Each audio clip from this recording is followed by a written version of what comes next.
And then in chapter 15 you read that there were 7 special angels appointed to pour the wrath of God upon the whole earth. And then in chapter 8 and chapter 9 you read 7 angels blowing trumpets upon the world. So if all the angels and all the beings are involved in just worshiping God all the time, then where do all these angels find other times to do all these other works? So let's establish once and for all this correct understanding that heaven is a place where there is a myriad of activities. Different activities that take place all the time. Among all the activities, there is one activity at a certain appointed time where all the beings, even some beings from other planets, other worlds created by God, they all congregate to worship God. Besides that, we have all these other things. Now, there's a council in heaven. You read of this in the Bible. Jeremiah chapter 23 verse 18. It says, "For who among them has stood in the counsel of the Lord to see and to hear his word? Or who has paid attention to his word and listened?" So there you have one scripture.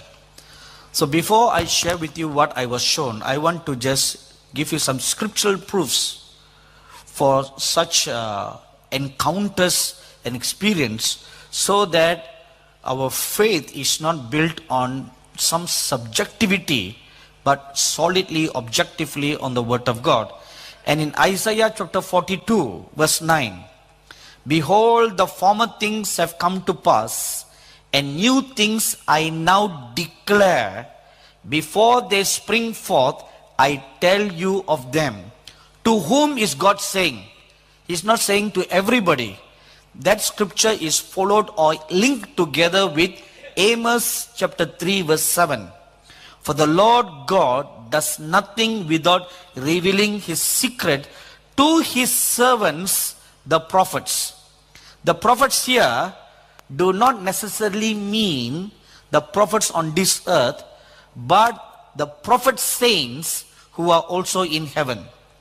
If you read Revelation chapter 1, you'll read that when God, the Lord Jesus, spoke to the prophet John or the apostle John, the Bible says he sent his angel to communicate to John the things that are to come. But then you'll read in chapter 19 and chapter 22 that this angel is really not an angel. Especially if you read Revelation chapter 22 verse 8 and 9. He's not really an angel, because when John fell down at the feet of the angel to worship him, the angel will say to him, "Don't do that. You should only worship God. I am your fellow brother and of the prophets." No angel will come up to you and say, "I am your brother," or "I am your sister." Angels cannot say that, because they are created by God as ministering spirits. They don't have the spirit, or they are not created in the image of God.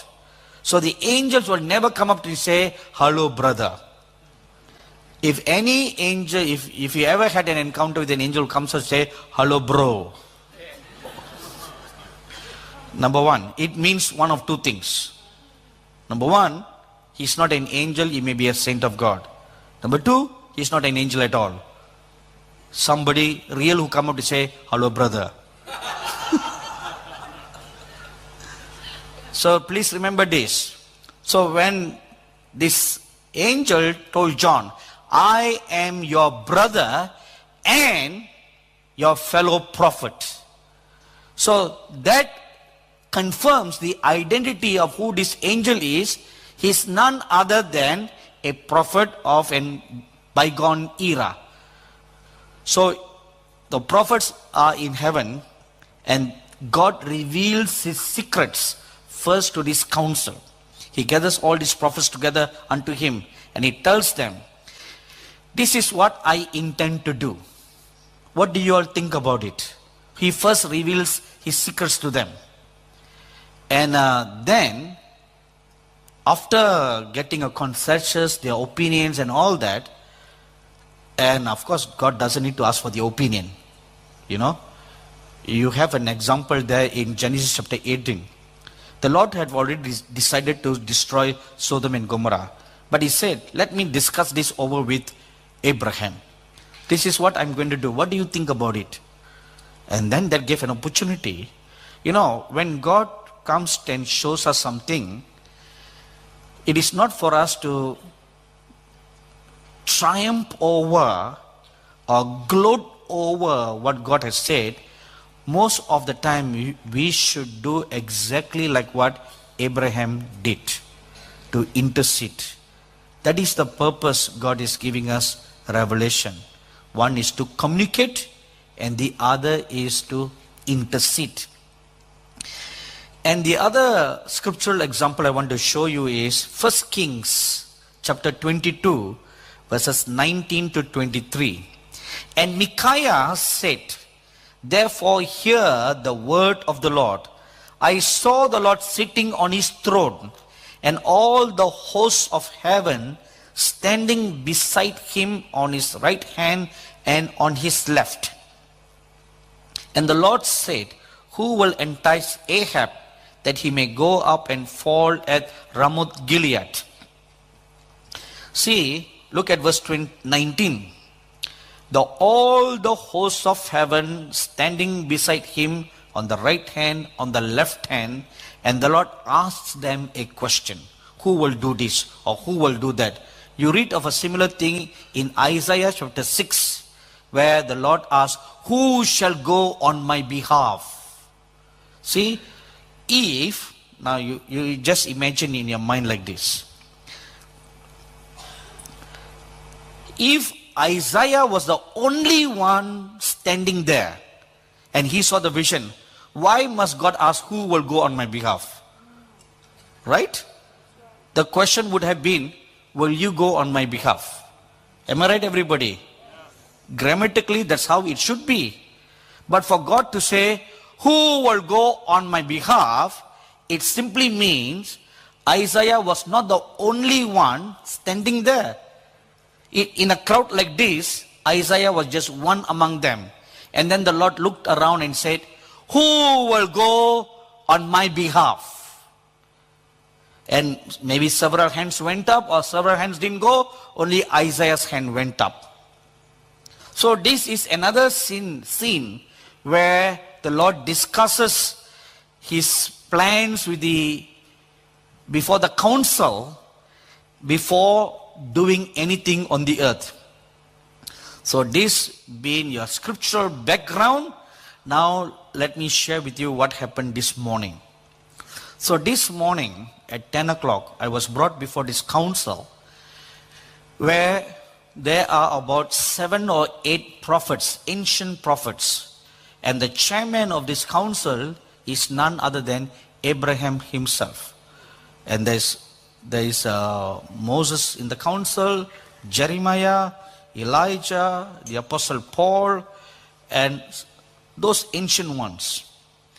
And I have been in this council many times. It has been my merciful grace privilege granted by God to be at the council. So this morning when I was there, the discussion was about Australia. That was the discussion.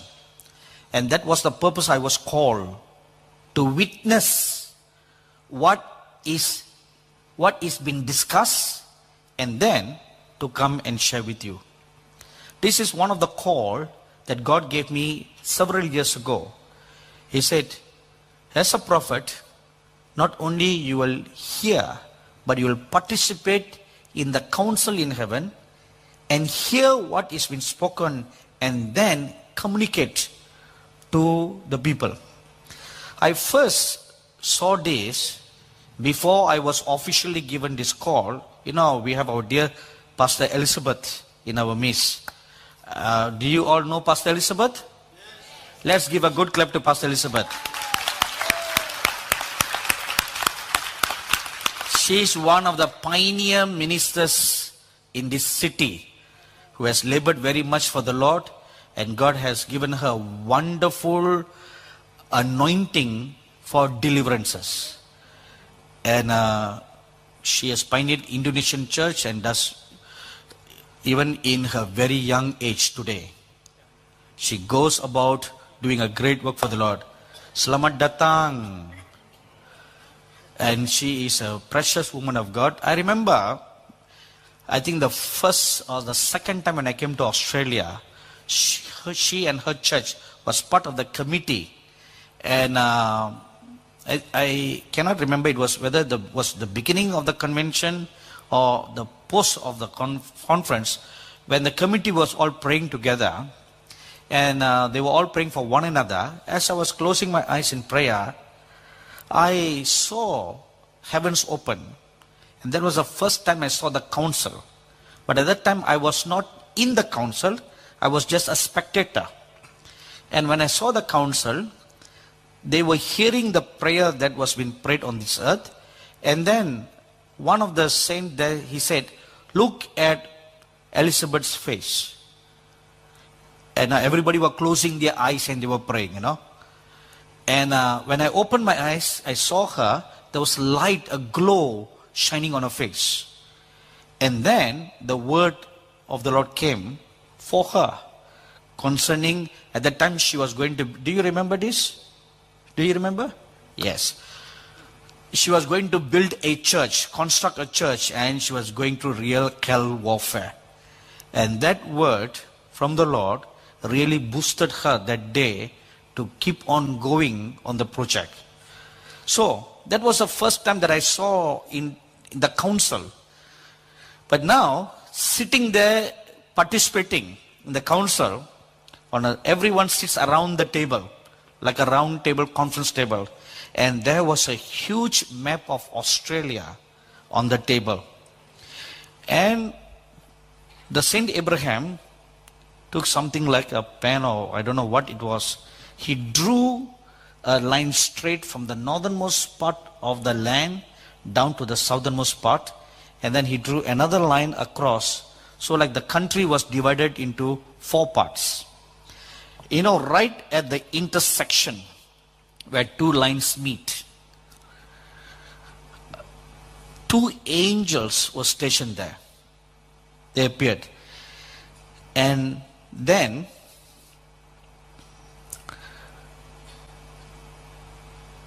the angels who were there in the country, they were now presenting their report before the council.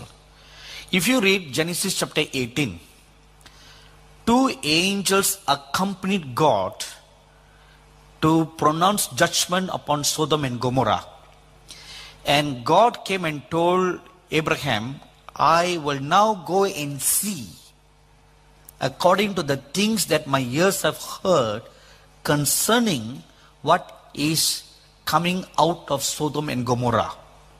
And then the 2 angels were sent forth to go and see and report to God whether the cup is become full according to all the voices they are hearing coming from the land, and whether a judgment should be pronounced.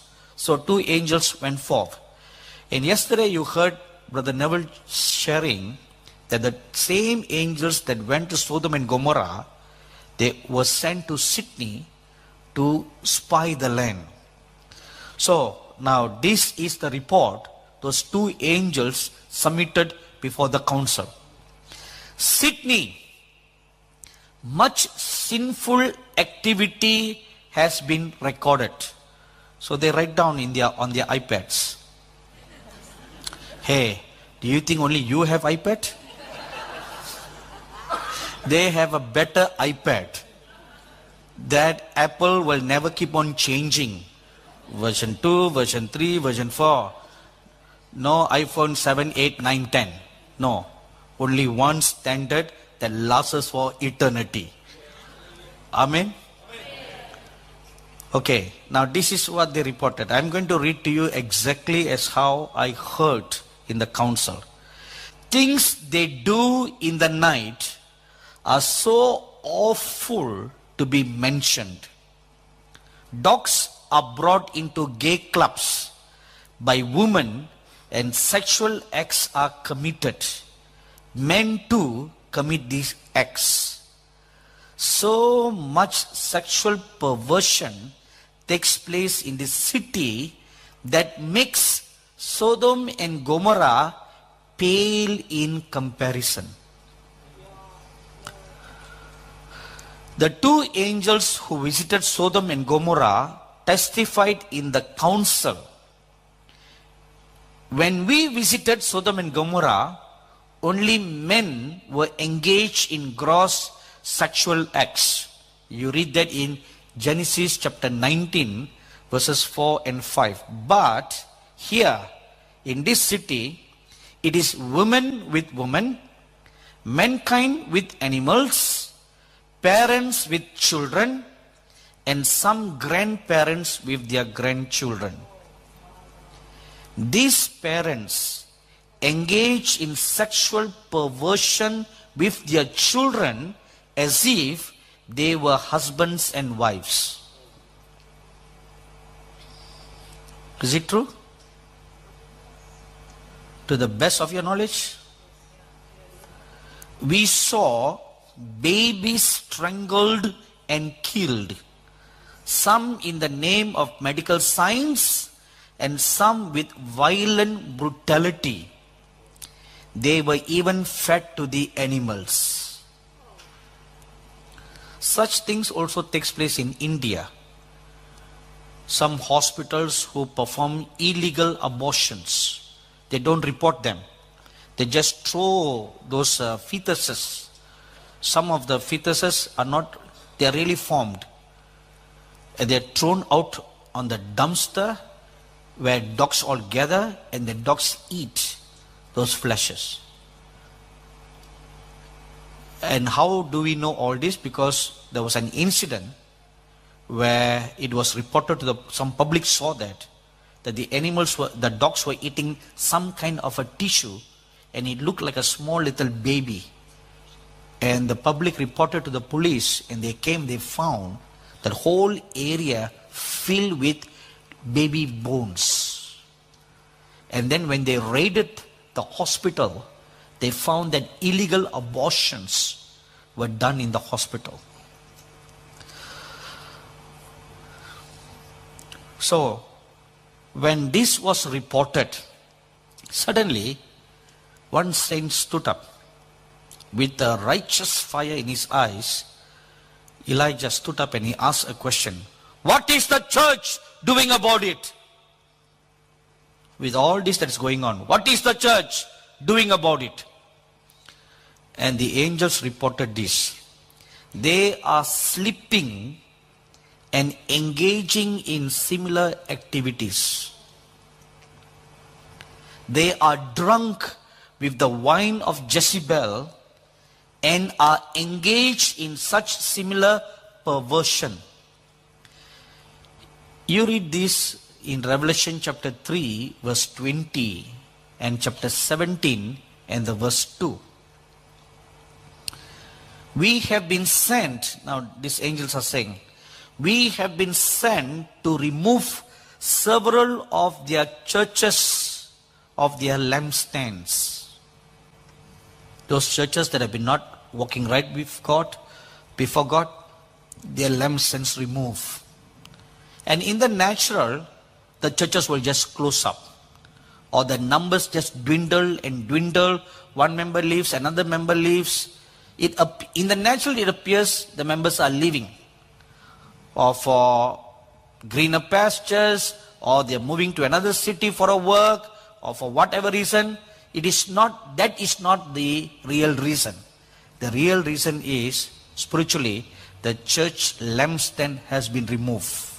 Once the lampstand has been removed, there is no more life coming out of the church.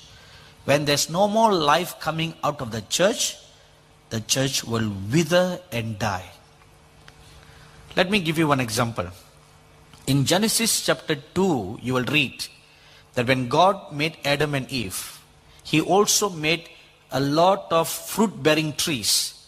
And he told Adam, all the fruits that you see in this garden, you can eat them, except the fruit from the tree of knowledge of good and evil. And Adam kept on eating the fruit from the tree of life. You know, from Genesis chapter 2 to chapter 3, what is the period of time we are looking at? We don't know. It seems like it happened the following day. It cannot happen the following day.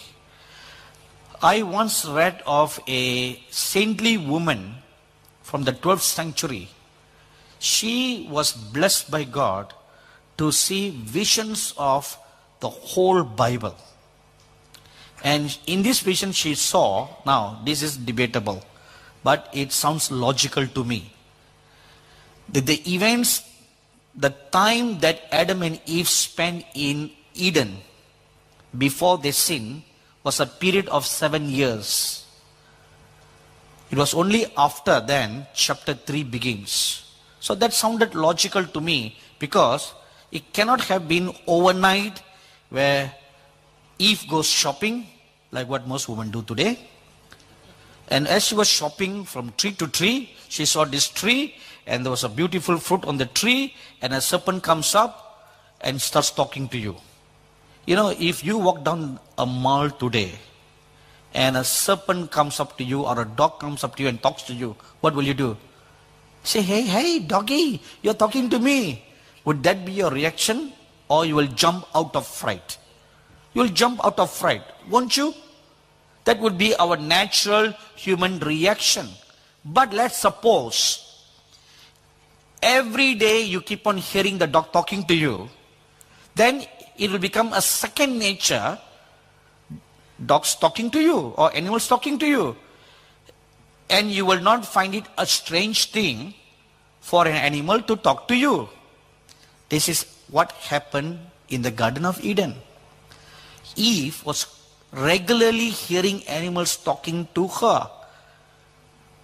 Remember what Brother Neville shared yesterday? If you walk in true love of God, you can hear animals or the creation talking to you. And they were talking every day. So on one fine day, when the serpent came up and spoke to her, it was not something strange for her to hear the serpent talking to her. So she responded naturally, like she had always done, little realizing that the serpent on that day has been anointed with the baptism of the satanic spirit. That's the difference, you know. Previously, the serpent was just an ordinary God-created serpent. But that particular day, something else had entered into it and he didn't know. So she got deceived. In the same manner, we read here, when the church is so, Adam and Eve, they sinned and they were cast out of the Garden of Eden. Adam and Eve started dying because they stopped eating the fruit from the tree of life. That's when they started dying. Just like if you stop eating, you will die. In the same manner, the moment they were prevented from eating the fruit from the tree of life, they could no more live forever. And if you read Genesis chapter 3 very carefully, God says, lest they put forth their hand and partake the fruit from the tree of life and live forever in their sin. Therefore God put a cherubim and a flaming sword of fire that will protect the tree of life from being eaten by Adam and Eve. So they were prevented from eating, and they slowly began to wither and die. And it took them 930 years for the tree of Adam to wither and die slowly. So that's what happens. No church instantly dries up. It slowly withers and dries up. Eventually, it is closed. And when it's closed, you will know that the lampstand has been removed. That's why it is closed. That's why there's no more life in the church. It's just dead. No life, because the lampstand has been removed. Or a minister of God, or a believer of God, who once were mightily anointed by God, now they just look ordinary. Why? Lampstand has been removed.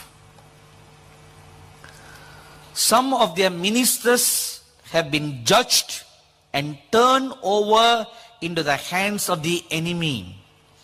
If you read 1 Corinthians chapter 5, verses 3 to 5, you will read how the Apostle Paul was taken in the Spirit to the Corinthian church, and he saw the believers sinning in secret, and he committed them into the hands of Satan for the destruction of their flesh, so that their soul can live, so their soul can be saved.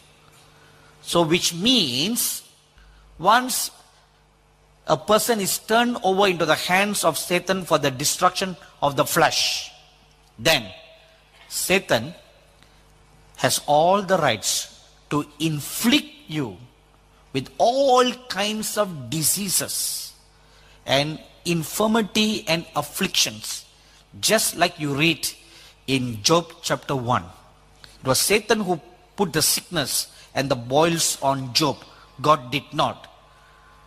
So, when your flesh is turned over into the hands of the devil for destruction, no medicines can heal you. No, because you have been judged. Your pain will never be relieved.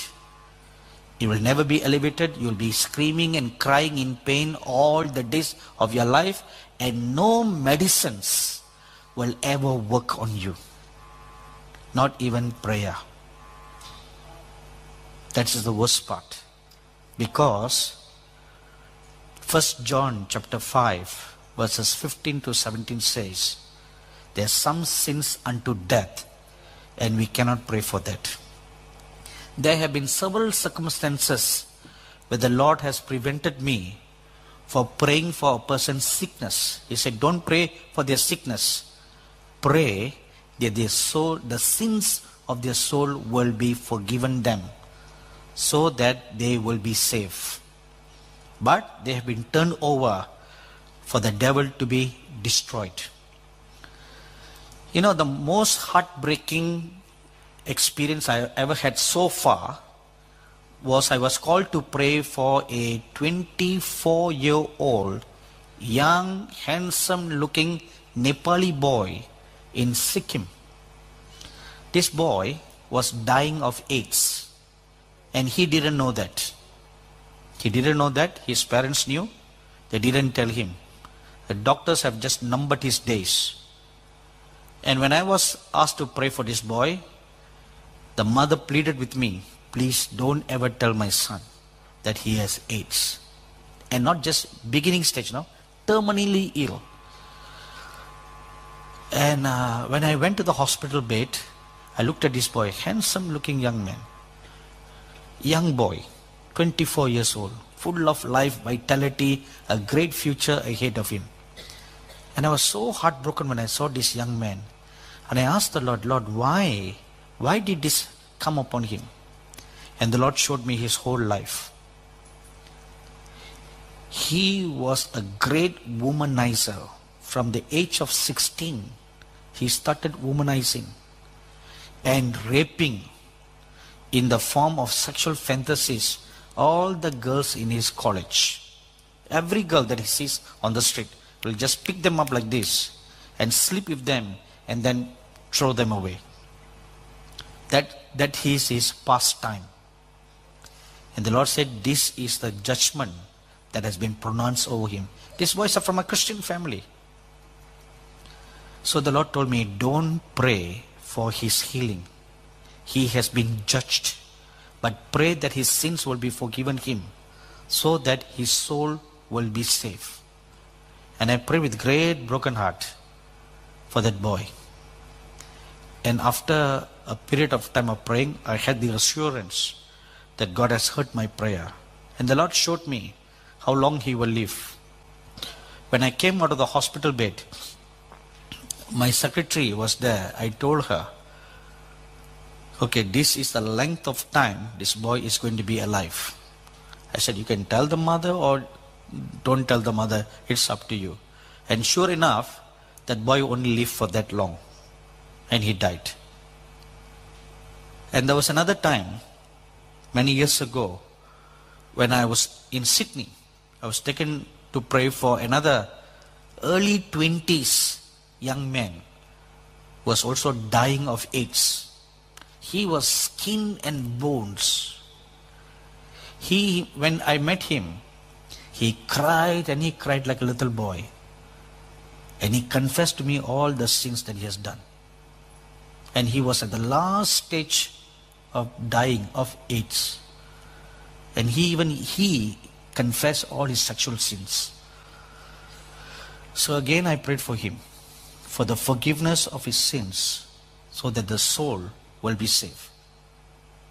The flesh has been turned over into the hands of the devil for destruction. Why does God do that? If you read Isaiah chapter 48, verse 14, God throws you on the bit of affliction to save the soul. Sometimes, these sicknesses are permitted to save the soul. If you are not, let's say, for example, put a break on your walk, like a comma. If you continue down the road, you will eventually even lose your salvation and you will end up in hell. So God, out of his great love and mercy, permits you to be put on the bed of affliction so to save your soul. Once I was called to pray for a church pastor, a woman pastor in San Francisco, who had cancer. The cancer was found in her liver, and in a short time it spread all over her body. And the cancer came on her neck, and she was bent down. She could not sit up, she could not lie down. All over her every organ in her body, there was cancer. And I know this church very well, and they have very high respect for me, so they asked me to come and pray for her. So I went there, and I fasted for 7 days, and the Lord showed me her life, what the wrongs that she did. And because of the wrongs she has done, which are irreparable, if she was healed, she will continue to do that. So the Lord allowed this to heal her, to restore her back to himself. And the Lord told me, now you tell her all this and tell her to repent of all these sins so that her soul will be safe. So one morning, when everybody, her husband and all the people in the house had left for work, I went to her. And by then, she was lying on the sick bed for 6 months, immobile. Western medicine failed. Chinese traditional medicine failed. All kinds of medicines failed. They did not even make a dent on her cancer. It was spreading like a wildfire. So, that morning, very thankfully, I shared with her all the things the Lord showed me. And she cried and she cried and she cried terribly. And then, when she consoled herself, she told me, whatever you just said to me is a confirmation to what the Holy Spirit has convicted me for the last 6 months. This, on her sick bed, the Holy Spirit had been convicting her of all these things. So I led her through prayer. I said, okay, now. I told her openly, I said, you will die. You will not rise up from this sick bed. You will die, but you will be safe. Your soul will be safe. You will not go to hell. You will be in heaven. And she was satisfied with that. She said, okay. And after prayer, there came a glow of light on her face. And shortly after that, she died. But her last remaining days were the happiest day of her life, knowing that her sins have been forgiven her. So these are some of the cases where people have been turned over into the hands of Satan for the destruction of the flesh. And the angel continued, some have been judged by our Lord and kept in prison. Which means you will not even stand before God on the great white throne judgment day. Your sins have gone beyond the judgment day. You have already been judged. And there is a scriptural reference for that in 1 Timothy chapter 5 verse 24. Now, these are how the city is been seen. Now next, Abraham then spoke to me, or he spoke to the whole council. He said, what is now going to happen next? Okay, this is your present, your past and your present. This is how you stand. Now what's next? A fire is going to come upon this nation. When he spoke this word, I saw a vision of a flame, a huge flame of fire, which looked like a burning meteor. But it's not a meteor, it was a flame of fire. It came down from heaven, and as it reached the airspace over Australia, it split in two, like two flames of fire, and it came down. And this is what they said is going to happen. One will fall upon the city, meaning Sydney, to consume it in judgment.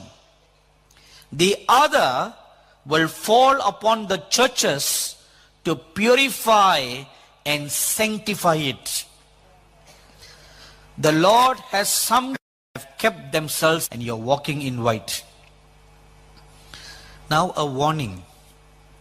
A spiritual perversion is coming upon the whole land that will divide the true believers from the false believers. The true believers concerning their nation, concerning the nation of Singapore, as a result of the covenant made, God remembers. Even in judgment, He remembers mercy. He remembers the covenant that they had made. So I told the people, now go back. And I saw clearly the picture of the church where it took place. It stretched out, the arch of the rainbow stretched all the way back to the central part of the country in 1950s. And a church there was where these godly men and women gathered together. They fasted and they prayed and they made a covenant with God. So likewise, there were also covenants like this that have been made in the land. True men and women of God in your country. And I'm sure there have been. Am I right, everybody? There will always be a remnant for God from time to time.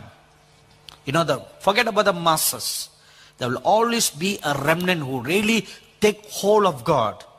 And because of the remnant, God's eyes will be upon the future generations because of the covenant the remnant made. Several years ago, I was in one particular city, I think in Michigan in the US, and the Lord showed me a vision. In the vision I saw the first president of the US, George Washington. He was kneeling down like this, and he put his hand and he prayed, and tears rolled down his eyes, and he fell on the ground. And the Lord scooped those sand, those tears filled wet sand. He scooped them up and he took it to heaven. And those sands are there, and the tears of George Washington, they speak and they intercede before God's throne for US all the time. And I described to the people the vision that I saw, and later on someone came and brought a postcard of George Washington in prayer and said, "Is this how you saw?" And that's exactly how I saw George Washington in prayer. See, the covenant that was made by the forefathers of the nation, they don't go down the drain. God does not forget the covenant. That is why the many times when God wanted to destroy Israel, if you look at the prayers that the prophet Moses prayed, he always said, "Lord, remember the covenant you made with Abraham." You remember that? In Exodus chapter 32, he prayed like this. He said, remember the covenant you made with Abraham. Remember that. Because of the covenant that God made with Abraham, Isaac, and Jacob, Israel is alive till today. The covenant that God made with a one man 5,000 years ago, one small tiny island, as sinful as she is today. You know, Israel, among all the nations of the world, is the gay capital of the world. The gay capital. And Israel is the number one nation ratio-wise for abortions. She is the number one nation in the world. Abortion and gayism.